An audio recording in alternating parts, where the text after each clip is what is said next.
Every record has an A side and a B side. Every business card has a front and a back. This is Besides Business. Let's flip it over. What's up, everyone? Welcome to the very first podcast of Besides Business. We have a great friend of mine, Jake LaTourelle, on the podcast today, our first ever host, so you should be excited to be here. Very honored. I am honored.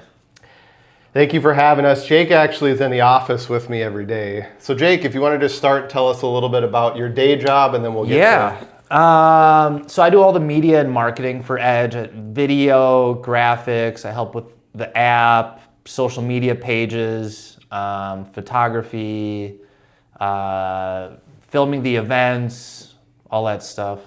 I kind of wear a lot of hats, but mostly like filming and editing and graphics. And Edge Home Finance, we're a mortgage broker in Minnesota, 49 states overall. So yeah, humble brag to be the marketing greatest of all time and social media guy. So what would you say, still sticking to business before we get off topic, what's your favorite part about what you do here, would you say? Oh, being creative. I started as a loan officer here, and it just wasn't for me. I'm the kind of guy that needs to like constantly create, and I feel like I just wasn't getting that being a loan officer. I mean, creating loan approval or pre-approvals is awesome for some people, but say we're creating our own. Yeah, your own art. Own art. Yeah, but I just through 30 years of debt. Yeah, I don't know. It was I wasn't a fan. Personally. Fair enough. Yeah. I like you on the marketing side better anyway. Yeah, you wouldn't want me to do your loan right now. I'll keep that in mind. So now let's switch to Besides Business, the whole reason we're here. So you told me this morning that you play guitar every single day. Yeah. So where did that start? How did you pick up? Yeah, so I should phrase it like I'm not practicing religiously. I pick it up for 10 minutes, play around, and then I'm not like sitting there for an hour learning new songs. A lot of times it's just I'm playing around so that I don't lose the ability to play guitar. Because like it's kind of like riding a bike where, you know, you'll always know how to do it, but if you don't do it for a long time, your fingers you're less coordinated, you lose a little bit of it. And it's just fun. My son likes it. And does he listen to you play then? Yeah, oh yeah. And I mean, the thing is like when you're practicing guitar or if you're learning something new, you have to repeat the same. To him, sometimes it's just like, dude, shut up. I don't want to hear the same song 30 times done poorly. You know what I mean? But yeah, it's fun though. I like it. Do you have a go-to song that you like to? You know what's funny? I know like very little songs. For how good I am. I'm not like great at guitar, but like for how good I am, I don't know that many songs. Like I have a looping pedal and I kind of just make my own melody and then like solo over it, if that makes sense. Yeah. Do you think it is, I know you said keeping up with practice. Is there also like a stress relief element, or is it like something else that it gives you creatively that... Yeah, I've noticed like, of course, yeah, it relieves stress. It's kind of like, I'm trying to relate it to it's stress relief and discipline. Like I feel like, okay, if it's like going to the gym, if I skip a day of the gym, I feel it. So if I don't play guitar, it kind of releases that like creative juices that maybe I didn't get at work. And, even after playing and kind of just like, it just kind of like drains you a little bit. And yeah, it's awesome though. I think everybody should learn an instrument. And you have just one guitar then, right? No, I have 3 guitars and then like a ukulele. Oh. I got it at a thrift store. Do you ever play that? Yeah. It's like not a normal ukulele tune. I just tuned it to like normal E, A, D, G, like guitar tuning, and just play around with it like that because it just sounds, I like the sound of a ukulele, and I like know how to play if it's tuned like a guitar. Ukulele tunes are weird. like high pitch, lower, and then the highest pitch, and it just. I was going to ask you, what's the difference? I mean, I've heard a guitar and a ukulele. Ukulele is beautiful. Yeah. Yeah. Agreed. Yeah, I love it. Reminds me of Hawaii. It's the best. I was just going to say, I've been listening to the Hawaiian roller coaster ride, Lilo and Stitch song, because I have two young children. So yeah. Ukulele Hawaii is always a part of my week lately with that song. So Yeah. speaking of kids, do you think that you will teach your son to play, or it'll just depend on if he shows interest in it? I mean, he loves music. Like, he likes really fast. He likes all music, but especially like fast, hard, like punk, like pretty heavy stuff. And How old is he? He's 4. Yeah, he's a psycho. But I think he'll be a drummer. He likes strumming the guitar, but like he's such a hard, like rough around the edges kind of. There's no like gentleness to him. So. Did you ever play the drums yourself? Yeah. Okay. Yeah. So you Not like I know how to play like the basics, but I wouldn't consider myself a drummer. But yeah. Cool. Yeah.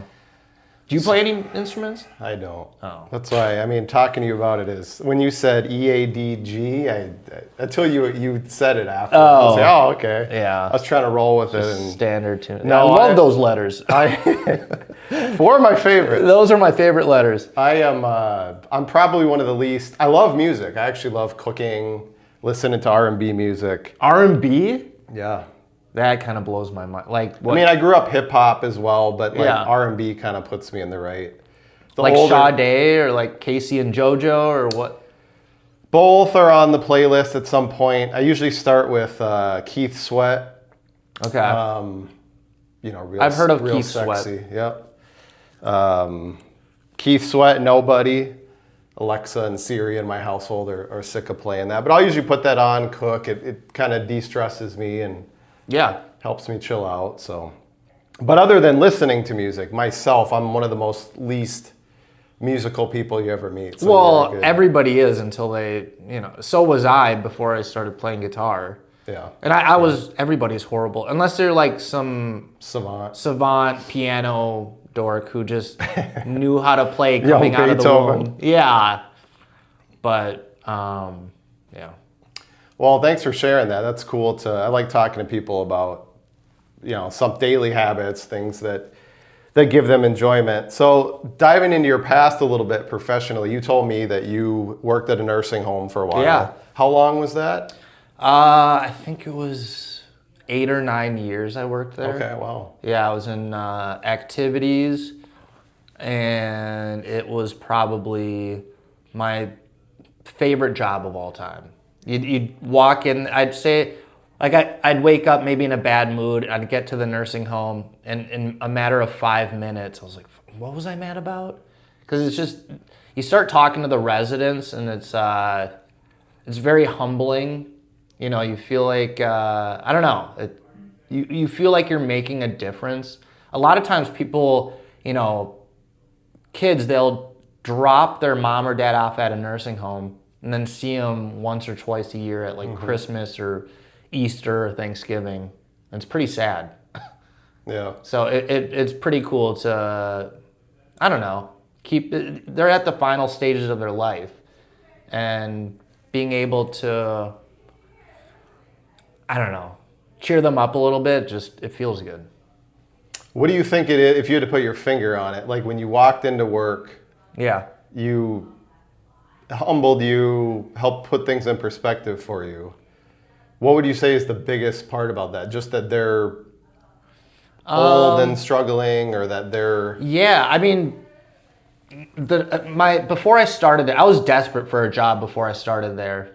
And I would have never thought, like, you think of a nursing home, you think of like, you hear horror stories in the news of like, people screaming and elder abuse and whatever. And then, yeah. And then you show up, at least for mine, it was like, oh, like these are normal people, but they're just old. And it's, a lot of them are lonely and their spouses passed away, and Some of them have like early onset Alzheimer's, dementia, and it's, it's like you said, it just puts into perspective, like, you know, there was traffic on the way to work, that sucked, but, you know, at least I'm not in a nursing home struggling to feed myself. Or walk. Or, you know, some of them had to have all liquid diet. Like they couldn't eat food. I don't know. Yeah. Is there a resident like a lesson from a resident that has stuck with you all? Like something you heard or they shared with you? I'm sure. There's probably thousands of lessons I've learned there. But ironically though, like I can't think of one from like a resident, but like my work ethic came from there. My boss was great. Her name was Lisa, and she took it very seriously. And while a lot of the other departments like were kind of just like, oh, show up and clock in, like we were like militant about activities and structure and making sure every resident was checked in on, and it just taught me a lot about work ethic and showing up and, you know, as the best version of yourself and leaving all the bullshit at the door when you come in. And yeah, it was cool. So if you were talking to younger generations like ours, what would you tell them about, you know, the nursing home experience? I mean, number one, it sounds like you would say visit your parents or grandparents if they're there. Are there other things that you would... Like, my fiance is Hmong, and like for them in their culture, it's like, why would you ever put your mom or dad in a nursing home? Like it's like they took care of you for like a third of your life, and you're just gonna say, hey, go into this home, I'll see you when I see you. Yeah. I mean, it's not exactly that, but oftentimes that's what it is. And but I mean, these days people have to work 2 jobs just to survive, and it's just a different time right now. But just show up for the ones you love. Like I feel like the attitude recently for a lot of people is like, what have you done for me lately? They don't look at the big picture of, you know, I don't know, there's just a lot of selfish attitudes, and, you know, the older generation's kind of forgotten about. And so. It's probably good advice even for our parents that are, or older people in our life, whatever family members that aren't, you know, quite nursing home level, but just, we don't check in on them enough either. Or friends that are our age that you let time pass and they mean a lot to you, but just to reach out and how you doing and what's going on, and you never know how you could help. And even like patience too. I noticed just for myself, I have like no patience anymore. And working at the nursing home at the time, it would just slow you down. Mm-hmm. They talk slower, they eat slower. Their stories, they could turn a 1-minute story into 10 minutes. Time slows down in there. And I noticed once I started this job, it was like, I'm thinking like 10 moves ahead. I gotta go. Okay, while I'm finishing this, I'm trying to get this thing done. It's like, and I noticed my weeks go by and like, it's like, I swear to God, yesterday was Monday and it's already Thursday, and it's kind of scary because it's like, people need to just slow down and be where their feet are and not future trip so much. I've tried to really start this week and launch the podcast this week, so trying to make some changes personally and professionally, and I've tried to take intentionally time in the morning before even looking at my phone to get outside, let the dog out, and just think a little bit before a work email or an update on a sports team or whatever hits my phone. Kind of directs my attention immediately from the second I wake up, just to take some time, like you said, slow down. What am I doing today? What do I need to be present for? What do I need to be thinking about? You know, that sort of thing. So I think that's outstanding advice. So lastly, outside of your what you do for a daily living, I guess we could call it, it's a weird way of saying it. So you shared with a lot of us here at the office that you have battled addiction in your life. So Why don't you, in your own words, why don't you share a little bit about how that chapter started for you and what that looked like?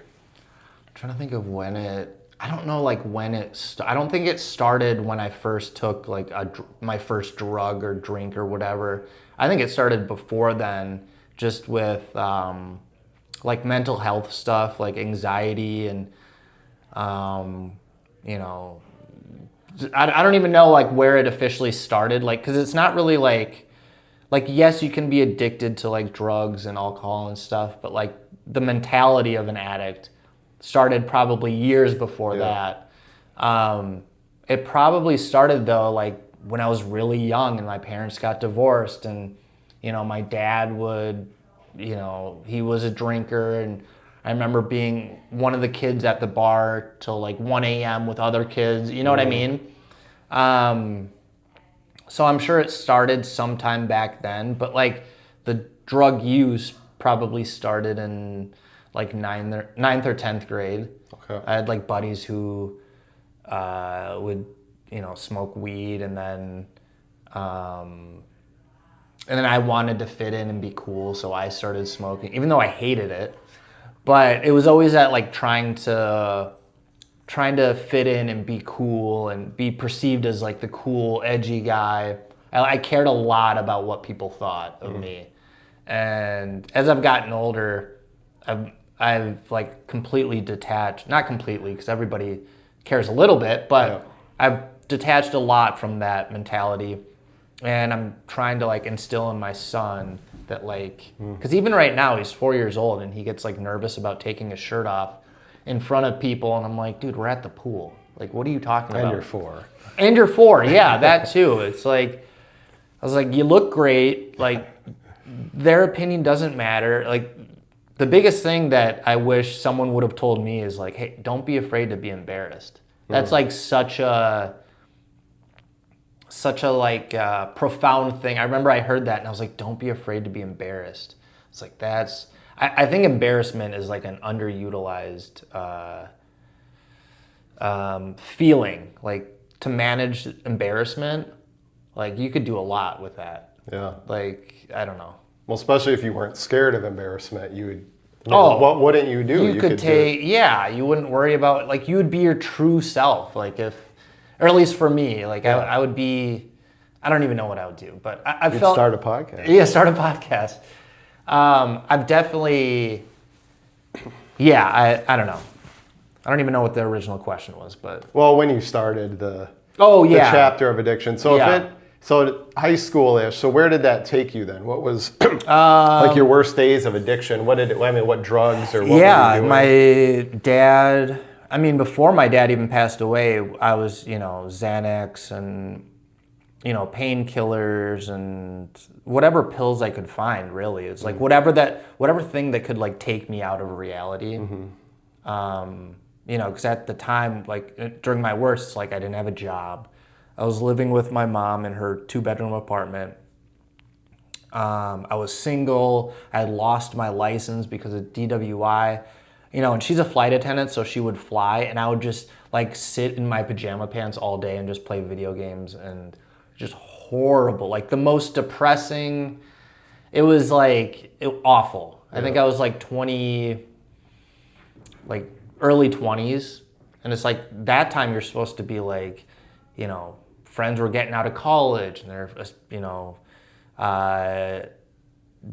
like starting their new career and all these things, and I'm sitting in my mom's apartment, you know, just miserable, just degenerate. It's horrible. So what got you out of that? Was this? I ended up going to treatment, and that I went twice. The first time was kind of like, it was fine, and it kind of like planted a seed in my brain, like, oh, this is possible, and I know this, like, the plan now, if like this ever happens again, and like what to do and coping mechanisms. And then once I like relapsed a few years later and went back to rehab, and that's when I kind of like started, it was more manageable, and I started going to meetings. I made friends with people who had the same goal of staying sober. And really at the time it was like drugs and alcohol, not so much alcohol, but like drugs were like, it was like I just felt miserable. I didn't have a good job. I didn't have anything going for me. Lack of purpose. Yeah, totally. And so it was like, why not? Like, why wouldn't I take drugs? It was kind of like my mentality. Yeah, I mean, it kind of feeds itself at that point. Yeah. It's like it's cyclical. You're depressed, take the drugs because you're depressed, and then, it makes sense. And it's like, why? I just want to feel good. Yeah. I don't want to feel I don't want to feel how reality is right now. So pills were a problem for you mostly, it sounds like. Yeah, which is crazy because now when I fly, I take Xanax and it's not a problem. And I think it's because, like back then I was just lost. Yeah, your mindset's shifted. Yeah, totally. Now that I have a kid and a job, I don't know. Not that having a job is like my whole identity, but like I just felt like I was contributing to society. I'm adding value versus, Well, and the purpose that we spoke of, that's a big point in anyone's life is we're both fathers, and it's amazing what we earlier when you walked in my office, we talked about soccer, and like I didn't like soccer for 41 years of my life. I didn't dislike it, but it was, another sport that I could take or leave. But now my daughter started last year. My son and daughter played this spring and summer. And now it's like soccer couldn't be more fascinating. I still like football and basketball more. Totally. But it's crazy what your kids and those inspirations of purpose will do for you. So that's great to hear. So what do you think for someone, now I battled with my own addictions personally, alcohol mainly, but also gambling. What would you say in your life, like people that don't deal with addiction, what do they usually get wrong about some of the things that you and I have dealt with, like misconceptions or? I mean, I've tried to get sober. Like I wouldn't even say I'm sober now. I just don't do, like, I don't know how to like. Breathalyze you? No, well, I'm sober now, but like I'm not like in recovery, I would say. Yeah. But I like it doesn't interest me at all. Like it did back then when I was miserable. But for people that are like that are struggling, the biggest things that helped me was finding a community of people that wanted the same thing. Comfort was like the worst thing for me. Because like, if you need to get sober or you want to, like you need to take risks. You need to put yourself out there. You need to either go to treatment or start going to meetings. You don't have to do that, but like I've tried white knuckling it before where it's like, I'm just gonna get sober and I'm just gonna keep going on with my life like it's normal, even though I have like no coping mechanisms or way of like dealing with my own mental shit. And it's way harder. But yeah, find some AA meetings, find a good group of people, a sponsor, start writing stuff down. I mean, this is all like, it's a lot, that's like a big mountain of things that you have to do, but like just start doing one, like go to a meeting and just check it out and see if it's for you. Yeah, I don't know.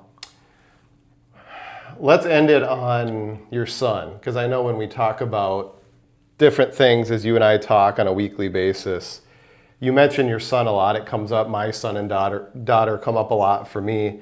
And you can tell we're both happy, proud dads. So what is your favorite thing about your relationship with your son? What makes your heart just smile? He is like I know everybody's like, oh, I have the greatest kid. I swear to God, he is the best kid that's ever existed. I know that's like standard dad bias, but it's good praise. He just was born like that too. Like he's sweet, kind, caring, funny, smart, athletic. Like he's just the total, and he's so freaking cute, dude. It sucks. But yeah, even yesterday there was this kid in Target that was screaming bloody murder, and I was just thinking in my head, like, my kid would never do that. Mm-hmm. And I wouldn't allow him to, but as much as I want to think like I've taught him so much, and I think he's taught me like way more than I could ever teach him. Yeah. I feel like I'm like reliving my childhood and correcting things that maybe my childhood like got wrong. I don't know if that makes sense, but yeah. And it's just, I don't know. He's just the best. I don't, it's kind of like the nursing home where I'm having a bad day and I get to the nursing home and that just turns around. Same thing with my kid. I'm, pissed off in traffic. I get home. I walk through the door. Dad's home. And it's like, I feel like the most popular kid in school. Like, fuck yeah, Dad's home. You know what I mean? It's just the greatest thing. I've heard this quote. Sorry, I'm going off, but you're good. I heard this quote that's having a child, it opens up a whole other level of love that you never knew you had. Yeah. Like the people that are like, oh, I don't want kids. I have a dog. It's like, you don't even get it. Yeah. It's not even close. And I'll say that. What about you though? Sorry, I kind of went off. But. No, I think my feelings echo yours. So we'll have to battle for best kid alive. I know. I understand. I have two of them, so I got a three-way battle between the two. Yeah. No, I agree totally. I just had last week there was a couple days where I was dealing with mortgage loan issues, which is most of even my weekend days, a lot of times I'm dealing with those, and sometimes they can get really stressful and you're working on a loan and the underwriter's not getting it or whatever the thing is. And my son came home, I was working from home that day, and my son came home from his summer daycare.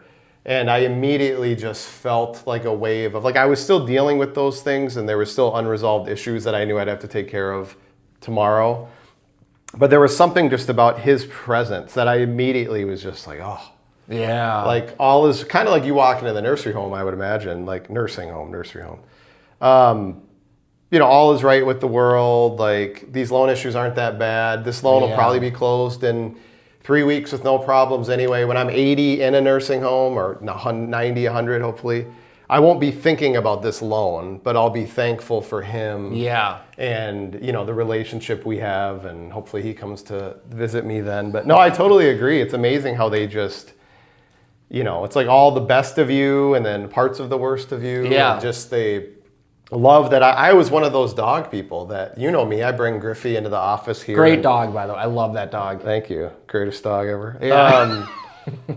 But I always thought that about dogs. Dogs are great. They're like kids. I've loved every dog that I've ever had. Of course. I think more than the other. I am if any of my friends, they'll tell you Matt's obsessed with dogs. And then it was I had kids and I was like, oh, like you said, it's just a different love. It's I love them more than not only myself or anything else in the world. It's I love them more than I thought was even possible to feel. Right. So yes. It's exciting. They're helps keep us grounded as stupid young men. Well, it's you were saying about the mortgage thing, oh man, the pre-approval and the AE, whatever you're saying, and then it's your kid is hey Dad, let's go play soccer, and it's soccer. Let's it's just all the little things. I have a bill this Friday. I have to do this and this and this, and my kid's totally present. Hey Dad, look at that bird. It's just oh yeah, there's a bird. You know what I mean? Yeah. It just brings you back down to where you are. Yeah, my son Isaac, he has very strong comedic timing. So it could be a situation like that. Instead of a bird, it's hey Dad, do you want to smell my belly button? Or can I smell yours? And I'm what? No, but it's an excellent redirector on your belly button. Actually, he's usually trying to smell mine, which I'm That's absolutely so not. We're funny. not doing that. That's so funny. You can try to close this loan though, but just the gravity of that, I could be stressed out at work, but then he's asked me to smell his belly button. It just instantly, puts everything in perspective. So yeah, kids are the best. no, they're amazing. Yeah.